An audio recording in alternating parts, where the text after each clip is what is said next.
Bluerock Sports e que vai ser moderado precisamente pela diretora da empresa, a Natasha Thiebaut, que vai estar connosco. E vamos contar aqui com o Andy O'Sullivan, que é o diretor do estádio do Tottenham, do novo estádio do Tottenham. Também Oleksii Zhukovin, que é chefe de infraestruturas do Botev Plovdiv. Ainda a Vicky Jaycock, chefe de vendas do Everton. E também o diretor de marketing da Udinese, Gianluca Pizzamiglio, para percebermos, ao fim e ao cabo, como é que podemos rentabilizar um estádio de futebol para que nos traga retorno 365 dias por ano.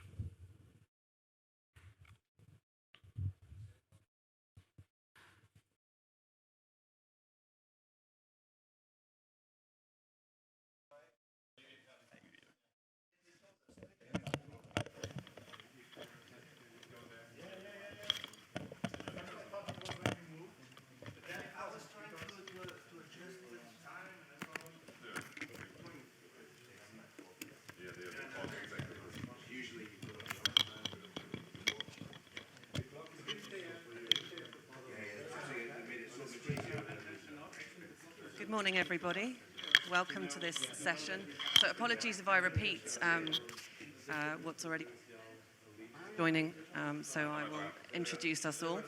So the cost of building and operating venues is ever increasing. So it's absolutely key that we find a way to maximize their use, to drive revenues, to ensure financial stability. So in this session, we have some leaders from many venues around Europe, and we're going to discuss how they are maximizing revenues from their stadium, both on event days and on non-event days, so really maximizing the use of their venue. 365, it does say that there. We noticed in some of it, it says 360 days a year, so we're giving you 5 days off, guys. So I'm Natasha Thiebaut. I'm a venue consultant. I work for Bluerock Sports Entertainment. We work with venues to help them be more commercially successful and operationally efficient. So I've worked on lots of venues around the world, including Wembley, the Maracanã. I've worked on venues here in Portugal. Some of you may know my business partner, Luis Silva. So he was responsible for the operations in this great venue that we're in now, the Super Boca Arena. So let me introduce the panel. I'm joined, I have Vicky Jaycock. Vicky leads the sales team for Everton's new £500 million stadium, and she's previously worked for the M&S Bank Arena and also on Liverpool's main stand redevelopment. Oleksii Zhukovin, hopefully I've pronounced that right, he's head of infrastructure at Botev Plovdiv in Bulgaria. They're about to open a new stadium. He was previously stadium manager for FC Zenit and FC Krasnodar, and I think you've opened 4 stadiums, right? 4 big ones, right? So welcome. Andy O'Sullivan. Andy is venue director and has led the transformational new stadium for Hotspurs. I'm not sure if any of you have managed to visit it yet, but it really is an amazing stadium. Andy and I previously worked together at Wembley, where Andy was the sales director. And finally, Gianluca Pizzamiglio. Gianluca is head of marketing for Udinese. He's been there for 10 years, and he has responsibility for sponsorship, hospitality, and all other stadium revenues. Their stadium is the Dacia Arena, which opened in 2016. So let's start by talking about maximizing revenues on event days. Hospitality is a key revenue driver. And so let's discuss how you commercialize this in your venues. Andy, I'm going to start with you. As I said, you've led the transformation of an amazing stadium from the old White Hart Lane. How did you grow and evolve your hospitality products? And have you seen a change in your customer profile? Yes. Good morning, everybody. So we went from 1,500 hospitality customers at our old stadium to 8,000 at our new, and I'll explain why it's important for that size of growth, and that is that new builds, generally the profit margin comes from hospitality and sponsorship, so you've really got to grow those 2 audiences to pay back the money that it costs. We've spent on our wider campus around about €1 billion to bring what we think is a game-changing stadium to the market. And then in terms of how do we grow our client base, we obviously look within, first of all. You look inside your own databases, you look at your own audience, profile your audience, and then you would normally then set about looking at different data acquisition where you would look for what I call lookalike audiences. So people with similar backgrounds, similar postcodes, similar profiling. And ultimately, it's about the value you truly put in to the packaging. And one of the real key changes for us that we saw food as service, and therefore we saw profitability coming from alcohol and wet-led products, and I'll explain why. And that's 75% of the on-the-day spend is not food. It's actually from alcohol and soft drinks. So understanding what it is your audience want to buy is really going to help you do that. And I think the last thing I'll leave you with is that we didn't price match against other stadiums. We price matched against the high street. Our fans don't care what it costs at another stadium to buy something. They only care what it costs on the high street, because their choice is come to us or go to the high street. What we had to do was give them a price point and a quality product that would match, and if not beat, the high street, and we believe we've done that. And has your hospitality customers, I mean, are they more businesses, more individuals? Has that changed from the old stadium? Yeah, I think so. So we don't call it corporate. It's not a corporate audience. We have 18% now corporate, and I'll put that in context. And you and I remember at Wembley we were nearly 50% corporate. So we're 18% corporate. We're around about 30%, which is kind of SME, small businesses, small enterprise, and over 50% now is wealthy individuals. Fans don't want to be called corporate because they're buying experiences. They buy days out rather than just a football match. You can't control the result, so you have to try and control the experience. Right, that's really important.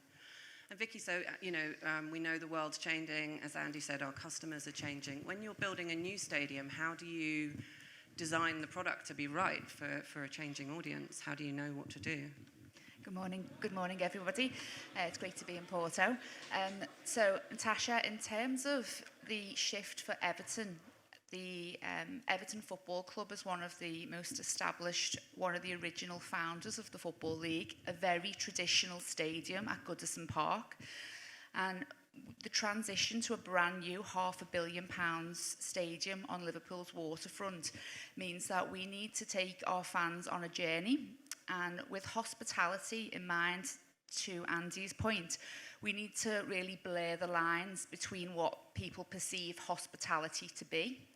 Too often it can be seen as them and us. It can be seen as something that is quite elitist, and it can be for the chosen few. Whereas at Everton, we are creating new experiences which marry and match what our fans do in their usual lives. And in order to do that, we have to create accessible environments and really reset what hospitality is known as, and create really vibrant, authentic, bars, restaurants and places that they would enjoy as part of the football experience. So we have got an ambitious vision to create a stadium for all, and we are moving from 1,200 quite traditional corporate lounges into very flexible, modern restaurants, bars and lounges at the new stadium. And did you carry out research with you to find out what people wanted? Everton are known quite affectionately as the People's Club in the city, and we embarked on what we branded as the People's Project, and it was a first of its kind in Liverpool consultation project. It was the biggest that the city had ever delivered, and that involved a number of different consultations, not just with fans but also local residents, visitors to the city, businesses and stakeholders.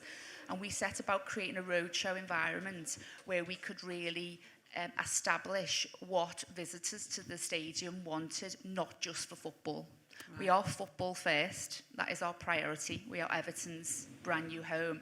But we also want to ensure that we are developing and creating experiences that will appeal to the whole city region and beyond. Yeah, so really important to get that research right and to know what your customers want. Gianluca, I know when you redeveloped your stadium in 2016, you introduced new hospitality products. In Italy, is it similar to what we're seeing in the UK, that the customers are changing more, so they're less corporate, becoming more, wealthy individuals? Yes, good morning to everybody, and thank you for the invitation. And when we started to think to the new stadium, especially in the hospitality areas, we started from to have almost nothing, because the old stadium was just a little hospitality area, and so there was a lack of culture of what hospitality means. And so we started to a point that we need to explain to the regional companies what is hospitality. And we started from one point, that is the concept of clubhouse. So we decided to bring this concept from golf, tennis, and clubhouse is the place where the people go for relations, especially business relations. And so we thought that this project could start from there, because a stadium is a fantastic place for relations, for business relations especially. And so the name of our hospitality project was Udinese Clubhouse. And as said, there was nothing before, and so we started from zero. And the good point is that in Udine is a small city with just 100,000 people in Italy, in the city, and so there are not so many places for let the people meet and make business. And so we started from there. Of course, we did a research. We already know that the companies in our region, especially, there are all small and medium companies. And from there, we created Udinese Clubhouse with 5 different levels. Mm-hmm. We started from just 5 skyboxes, and then in a few years, we arrived to 18 skyboxes. The size of the skyboxes has always been little, 4 or 5 places, which is something very different. Yeah, it's very different, because we tend to be like 12, 20 people. Exactly. But all the skyboxes were always sold out. And then we created other 4 lounges with different prices and services, but always oriented to the companies, so corporate. We almost have, at the beginning, there were more individuals, and in general, few people in the hospitality areas. But after 8 years, this season, we are sold out in all the hospitality areas, and more than 95% of the seats are sold to companies.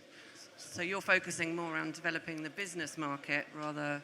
Yeah. So it's almost the other way around to us, right? It's really interesting. Exactly. And Oleksii, what about in Bulgaria? How's it different to other markets you've worked in? Hello everyone, nice to see you here. You have a nice selection of the speakers, because it's like alpha and omega of the hospitality business. From Tottenham, with all these thousands and thousands hospitality packages and meals served, to Bulgarian market, which is only in the beginning of the development, not only for hospitality, just for normal customer journey on the stadium when there is no trees growing on the stands. So the biggest and the best stadium in Bulgaria so far is Ludogorets Arena. It's a 10,000-seater with very basic hospitality. And if they play a big Champions League game, they play on the national stadium, and they just use athletic track to arrange all hospitality there. For Bulgaria, for Plovdiv, now we are playing in the small stadium in the village. We are waiting for new stadium to arrive from municipality next year, with hospitality concept defined by the imagination of architects, which is now far from actual market situation, because now we are doing traditional customer development for hospitality, because there is no even the understanding what is better for Bulgarian market, personal sales or corporate sales, because everyone don't know how to consume this product in terms of hospitality, invitation, nice customer journey, hostess, and like this. So first step is a customer development. We don't even do the research because it's nobody to ask what would you prefer, fish or meat. It's like this because now we are trying to do this. We made a nice tent near the stadium with good selection of food. We try to bring some influencers, celebrities there, just to promote the concept of the hospitality. And we can use the potential of the Plovdiv city as a touristic destination. It's quite big, and people who will arrive know how to consume this product. So we will try to fill new stadium with relevant things we can sell to right companies, to right people. It's like this. So yeah, interesting. So you were talking about what kind of food people like. So let's talk about catering and driving your catering revenues. Andy, amazing statistics. You've grown revenue from the old stadium where I think your spend per head was less than £3, £2.80 per head, to now nearly £8 a head, which is the highest in the Premiership. It's an absolutely amazing number. So wow, how have you done that, Andy? I think, first of all, you have to research your fan base to find out what they want from you, because there's no point doing it if your fans don't want it. So truly understanding really what they want to eat, how long they're prepared to spend at the venue, how much are they prepared to spend at the venue, and what are you going to compare it against. And I think once you've done that through the design concept before, no disrespect to the architects in the room, but before you let an architect loose, you have to think about how you're going to operate that venue. So we have a main production kitchen that's about half the size of the football pitch, which is underneath the football pitch. And that services the whole stadium. We then have 17 satellite kitchens. So we don't have any lounges. We have all restaurants. So when you're changing the mentality and you start thinking restaurant, not mass catering, your setup is very, very different. And because you're delivering against a demand that's coming from your fan base rather than a design that's coming from your architect. And I think that's the real transitional change that we made. And then we wanted a great product, but at a fair price. If you match it against the high street, our gamble was that if we priced it correctly, people would spend twice. And nobody else had done that. Everybody else had said it was too risky. And we've kind of broken the glass ceiling now, because we've said, no, actually it's not risky. There's proof, no pun intended, but the proof of the pudding is in the eating, right? So, there is proof that if you just gamble on it. And then the second part, I would always encourage everyone. Most stadiums, certainly new builds, run late and run over budget. Don't value engineer out what you've promised your fans. Because if you value engineer it out, you don't get the spend when you open. So that's the risk you have to take. But it's worked for us, it's paid off. And we on average, we are seeing in our venue, people are spending about £1 million a day on food and beverage. Astonishing. So that's a really key message. When you're building a stadium, be really careful with your value engineering and what you take out at the last minute. Vicky, I know you are about to tender your catering rights. So what's the most important thing to look for when you're looking for a catering partner? So thank you firstly for asking Andy that question, because I am very keen to know the secrets between that significant increase. And you're right, in terms of the catering partner, we need to really look at the venue holistically as a campus site rather than catering for just football fans of a weekend. And so it's critical that we build relevance into the catering tender. We're in our early stages of choosing the right partner, and it's critical that we have a cultural fit as well as providing some a partnership that is authenticity. I think too often visitors to stadiums have to compromise from what they enjoy in their usual lives. Sometimes they have overly formal settings, round tables, very formal environments, and then they go out onto into the bowl and enjoy a really vibrant, exciting experience, and then go back in at half-time and sit formally again. And we wanted to break down all of those barriers. And so working with a catering partner who understands, to Andy's point, what the high street does well and how that perceptions of hospitality, in order to change, need to develop flexible approaches, small plates, fast-moving environments, social environments where people can come together and enjoy a really high-quality drink and then choose to dine afterwards. That's our ethos, and that will be apparent when we decide on our catering partner. Okay, that's interesting. That's good advice. And Oleksii, as an operator, you've worked in 4 stadiums. So how can improving your catering operations help to drive revenue?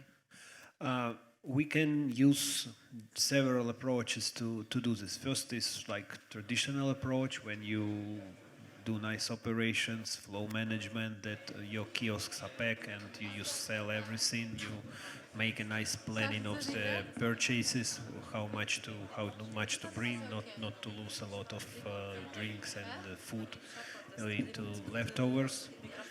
Second thing is quite important. We need to look outside the industry, because in football stadium you have very slow window for every customer, and you have very limited time to open this window. So, for example, you can have 60, 80, 90 seconds per client, and you need to think about the penetration of a new product, the expensive one, and the conversion of these seconds, literally seconds. You need to improve scripts, and now there are technologies on the food markets, on the fast food companies. When they use audio pages, they record the scripts and make decisions based on data management and artificial intelligence. For example, if you use the script with the biggest conversion, for example, the customer says, I want coffee. If the salesperson says big or small, this is one way, or point to big and say, is this okay for you? This is the second. And conversion, according to that, is like 40% more. So it can be used easily. And the third thing, big thing, it's new products for new generations, for new people arriving to the stadium, outside the beer and the pie philosophy. You can afford more to new generation, like millennials and Z generation. We spoke about this yesterday. I think it's absolutely right. So getting it right, knowing your audience. I mean, yesterday in the panel on women's football, we talked about how it's not just about replicating the men's game. You need to see who the people are that are coming to those events and tailor the experience for them. Let's move on now to talk about stadium sponsorship. So naming rights is obviously a key revenue stream. Gianluca, you have a naming rights partner, Dacia. Can you talk to us a bit about what that partnership has delivered for you? Is it just about money, or what have you got out of it? Yeah. I think Dutch Arena is for us like the change of an era, because the new name also is strongly connected with the new stadium, and Dacia was already sponsored since 2009, and in 2016 become also naming right partner with the new stadium opening. And we are doing almost an incredible partnership, because it's more than 13 years, and which is quite strange, at least for Italian standards.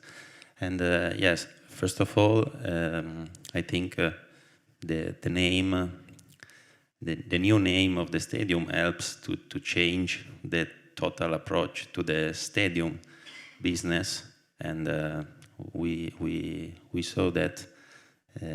You asked me also the issue of the change of the name of the stadium for the fans. How did the fans take it? Yeah, at the beginning, I think it's a challenging moment for the clubs, especially for the clubs like us. Of course, local fans are very traditional. But as said, the new name is associated with a new stadium, much more comfortable, with much more services. I cannot think that someone doesn't want a new stadium because they really see all the improvements that can have for the fans and also for the team. But more than this, what we have done with Dacia is to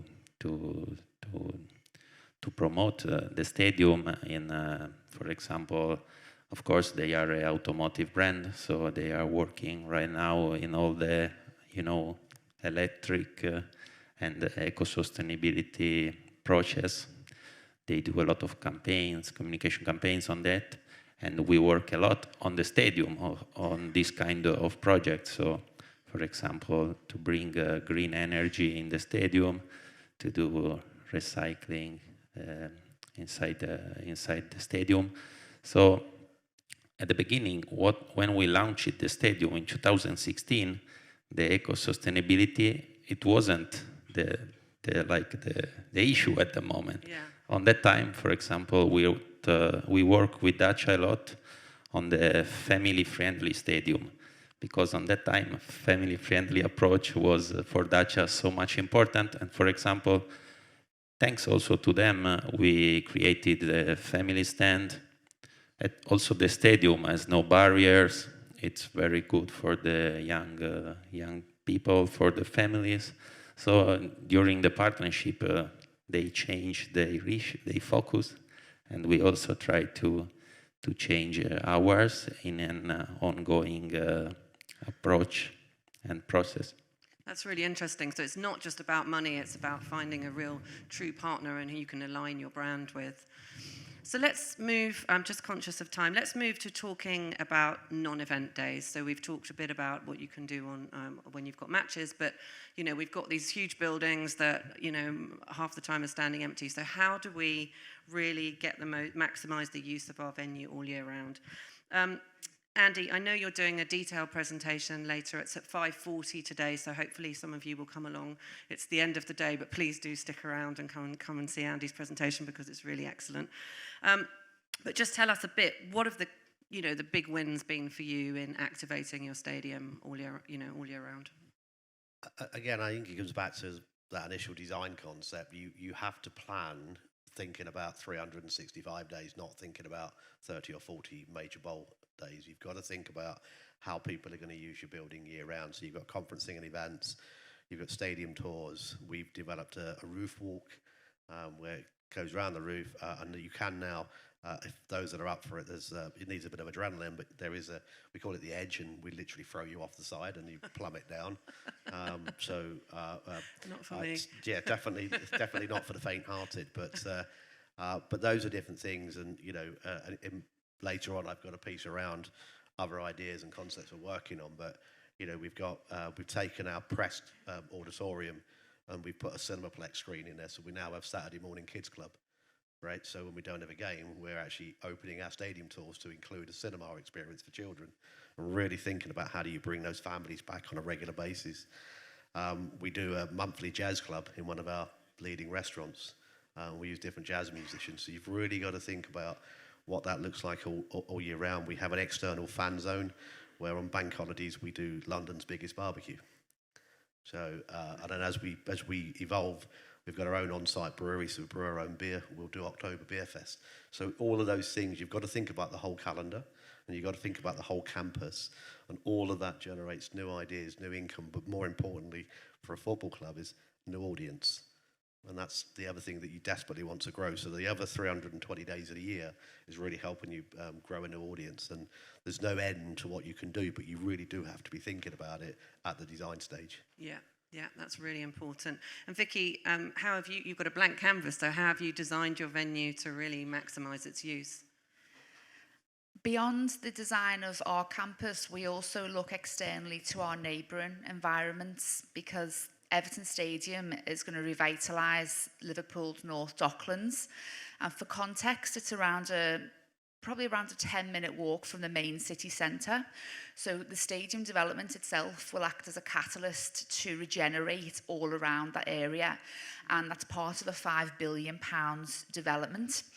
And so for us, it's about having people almost leak out of the city centre naturally, rather than see Everton Stadium as a standalone destination. And so for that, we again have to compete with the city centre. So bringing to life attractions, you know, whether it's stopping for a coffee and be able to admire the waterfront, or whether it is to attend a specific exhibition or attraction. You know, I would echo Andy's thoughts in terms of creating unique experiences, and we're certainly you know, working with best-in-class venues to be able to do that. But for me, really, is about understanding what the stadium's environment looks like and how we can get people there very easily, and how we can almost create a wider campus from the catalyst of what we're doing ourselves. Okay, that's interesting. And Gianluca, how do you get the most out of your stadium? I know you take a slightly different approach. Yes, from 2014-15 we started, especially, the stadium was built to be open 7 days a week. We are the only club in Italy that has the head office, training center, a stadium in the same location, and so the stadium is always open because also of the club activities. But more than this, the Udinese clubhouse is also a business center, because we have an auditorium like this one with 300 seats, and inside or very close to the hospitality areas. So from the beginning, all the companies who leaves the hospitality areas for the match dates started to ask to organize events during the week. And of course, we have a business center open 7 days a week, and we work a lot with corporate events for our partners and also for other companies, regional companies, and also national and international companies. And I can say that from a commercial point of view, the corporate events represents always a good way to start a relation with new partners. And many times companies which started to organize an event at the stadium then become partners. So it's a way to open the stadium to other stakeholders. Yeah, that's so this is one of our main issues. Yeah, so that's something we talked about. It's really important to be cross-referencing your sales and to understand your customer and where there's potential to grow those customers. So just like thinking about the future now, we've talked about where we are now. Vicky, where do we need to look for trends? What, you know, we're in the venue world. A lot of venues doing the same thing, but we want to have an eye on the future. So where would you look for new trends? Natasha, we have the challenge of future-proofing a stadium that is due to open in a couple of years' time, and almost having to, you know, understand what our fans and our visitors are going to expect in advance.